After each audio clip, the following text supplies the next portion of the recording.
Meu Senhor e meu Deus, creio firmemente que estás aqui, que me vês, que me ouves. Adoro-te com profunda reverência. Peço-te perdão dos meus pecados e graça para fazer com fruto este tempo de oração.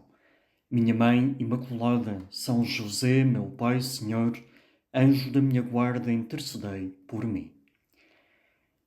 Da última vez que gravei aos 10 minutos, refleti um pouco sobre a experiência que tive de estar em Roma há 2 semanas atrás, com um grupo de sacerdotes de Lisboa. Um dos pontos altos do nosso programa foi a visita à Biblioteca Vaticana. Como temos lá à frente dessa biblioteca um cardeal português, Dom José Tolentino, podemos fazer uma visita guiada pelo diretor da biblioteca, o professor Manfredi, a esse local tão importante da história da Igreja e da cultura. Ao entrar para a biblioteca, primeiro estivemos numa grande galeria que dá acesso ao vestíbulo da biblioteca. Essa grande galeria é um corredor imenso e dizia-nos o diretor que ela está forrada com inscrições tiradas de sepulturas, de túmulos da antiguidade. De um lado, o lado oposto à biblioteca, estão inscrições funerárias pagãs. A maior parte delas de grandes personagens da Roma antiga. Do lado oposto estão inscrições tiradas dos túmulos cristãos dos primeiríssimos séculos da Igreja. E ele dizia que se fôssemos olhar com pormenor para esse estilo de inscrições, veríamos uma diferença muito significativa. Do lado pagão, muitas vezes as inscrições tinham um tom dramático, pessimista.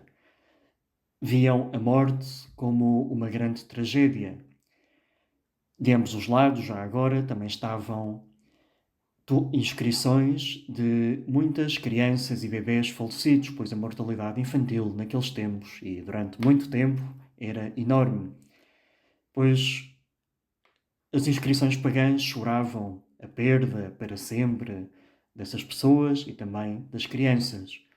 Do lado cristão, via-se em muitos casos um tom completamente diferente. A morte não era celebrada como o fim trágico de tudo, mas antes como o início da vida eterna.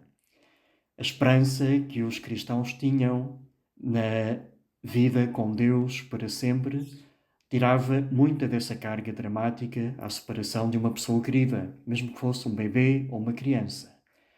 E ali se encontravam vários símbolos que remetiam para a vida eterna.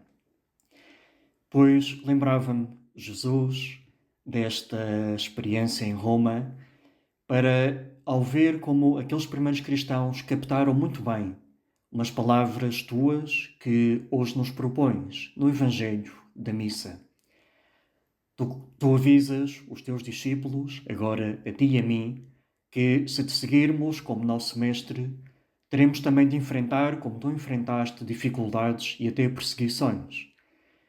E dizes, o discípulo não é superior ao mestre, nem o servo é superior ao seu senhor. Ao discípulo basta ser como o seu mestre e ao servo ser como o seu senhor. Se ao chefe da família chamaram Belzebu, quanto mais aos da sua casa. Se somos discípulos de ti, Jesus, que és o mestre, teremos de ir pelo teu caminho.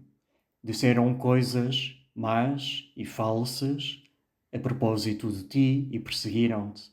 Também nós, se formos fiéis a ti, temos de estar preparados para encontrar esse tipo de perseguição. Mas depois tu animas os discípulos a não terem medo. A não terem medo porque estamos do lado de Deus. Deus está connosco. E além disso está connosco como um Pai que cuida de nós com infinito amor. E dizes, não se vendem 2 passarinhos por uma moeda, e nenhum deles cairá por terra sem consentimento do vosso Pai. Até os cabelos da vossa cabeça estão todos contados. Portanto, não temais, valeis mais do que muitos, do que todos os passarinhos. E ainda nos dizes, Jesus, que não vale a pena proteger o nosso corpo, que podemos interpretar como a nossa vida neste mundo, a nossa comodidade ou a nossa popularidade num certo ambiente. Não vale a pena proteger tudo isso à custa da nossa alma. Tu dizes isso de outra forma, que aqueles que nos possam perseguir no corpo nunca poderão ser donos da nossa alma, da nossa liberdade interior, com o qual podemos sempre manter vivo o amor a ti e estar em condições de entrar na vida eterna. Não tenhais medo dos homens, pois nada há encoberto que não venha a descobrir-se, nada há oculto que não venha a conhecer-se. O que vos digo às escuras, dizei-o à luz do dia, e o que escutais ao ouvido, proclamai-o sobre os telhados. Não temais os que matam o corpo, mas não podem matar a alma. Temei antes aquele que pode lançar na hiena a alma e o corpo. Não vale a pena, penso eu, ficar bem diante dos homens, arriscando-nos a ficar mal diante de Deus. É um mau negócio, não vale mesmo a pena. E aqueles primeiros cristãos, cujas inscrições funerárias estão expostas nessa entrada da Biblioteca Vaticana em Roma, tinham captado bem isto. Captaram também aquelas tuas palavras, Jesus, quando perguntas de que serve ao homem ganhar o mundo inteiro, se vier a perder-se a si mesmo, a arruinar a sua alma. Nessas palavras e nas que hoje escutamos, Jesus convida-nos a viver para o que realmente importa, sem nos deixarmos obcecar com coisas ou experiências passageiras que nunca nos trarão, só por si, o que realmente desejamos, que é essa vida plena, essa vida feliz, de que Deus é a fonte. Deixa-me partilhar aqui uma experiência pessoal que me ajuda a compreender e a tentar viver mais a fundo estas palavras de Jesus que hoje ouvimos. Um episódio da minha infância, devia ter mais ou menos uns 10 anos. E tinha visto na televisão várias vezes um anúncio, que talvez os menos jovens que me ouvem lembrem. Um anúncio de uma máquina de escrever. Aparecia um maestro, que era uma criança, a dirigir uma orquestra de outras crianças que estavam diante de uma máquina de escrever com a qual entravam, participavam numa sinfonia. E o som que se ouvia era este.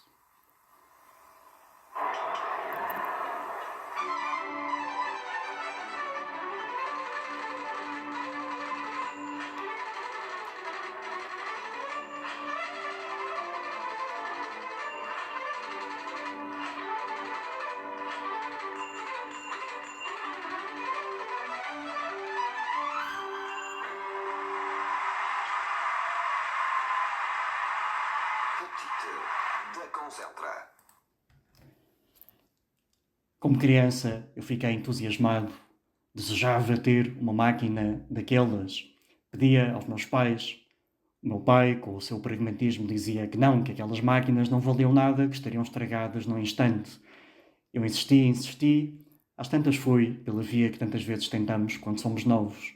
Pedi à minha mãe, e a minha mãe e a minha tia lá arranjaram maneira, talvez às escondidas do meu pai, de me comprar uma máquina daquelas, com as quais eu tentei escrever alguma coisa, mas ao fim de uma semana aconteceu justamente o que o meu pai previa. A máquina estava estragada, a tinta estava já gasta e já não se conseguia escrever praticamente nada. Lembro-me deste episódio porque a mim me ajuda a ver que, volta e meia, podemos ficar encandeados com estas ou outras coisas. Pode ser uma viagem, ou uma saída à noite a tal sítio, ou então uma certa promoção profissional, ou um certo namoro, ou uma experiência que desejamos intensamente, mas que sabemos que não seria boa para nós. Pois, se estamos a intuir que isso não é a vontade de Deus para nós, para mim agora, e às vezes é fácil saber isso porque vai diretamente contra o mandamento da lei de Deus, por exemplo, ou porque no interior da minha consciência eu estou a captar que aquilo, no fundo, me afasta do meu bem. Pois, se estamos obcecados com alguma coisa que nos impede de estar perto de Deus, pois de hoje Jesus diz-nos que não vale a pena. Não vale a pena cuidar do corpo, não vale a pena cuidar de coisas meramente terrenas, se isso é à custa de perder a verdadeira orientação da nossa vida. Por isso, Jesus, se eu tiver de sofrer algum tipo de perseguição, ou se tiver de renunciar a alguma coisa pela qual esteja profundamente atraído para estar perto de ti, ajuda-me a abraçar essa perseguição ou renúncia com verdadeira liberdade interior, dizendo: Jesus, se tu não queres isto para mim, eu também não o quero. Que eu não tema os que matam o corpo, mas não podem matar a alma. que não queira ganhar o mundo inteiro ou coisas deste mundo, se isso me arruína a mim mesmo. Que bem aprenderam isto esses primeiros cristãos, que por estarem perto de ti, Senhor, e terem a esperança na vida eterna, e saberem que todos os cabelos da sua cabeça estavam contados por essa providência amorosa de Deus Pai, estiveram dispostos a sacrificar a sua própria vida. Mais vale perder o mundo do que arriscar-nos a não estar contigo, Senhor. Que bem o sabe também a nossa Mãe do Céu. Ela que quis sempre e em tudo fazer a vontade de Deus, tendo tantas vezes de certeza que renunciar a coisas pelas quais se sentiria atraída, coisas que lhe apeteceriam, mas o que queria mesmo, e se punha em primeiro lugar e condicionava positivamente a sua vida, era estar unida a ti, ao teu lado, ser amada por Deus e devolver-lhe todo o seu amor. Dou-te graças, meu Deus, pelos bons propósitos, afetos e inspirações que me comunicaste nesta meditação. Peço-te ajuda para os pôr em prática. Minha Mãe Imaculada, São José, meu Pai, Senhor, anjo da minha guarda, intercedei por mim.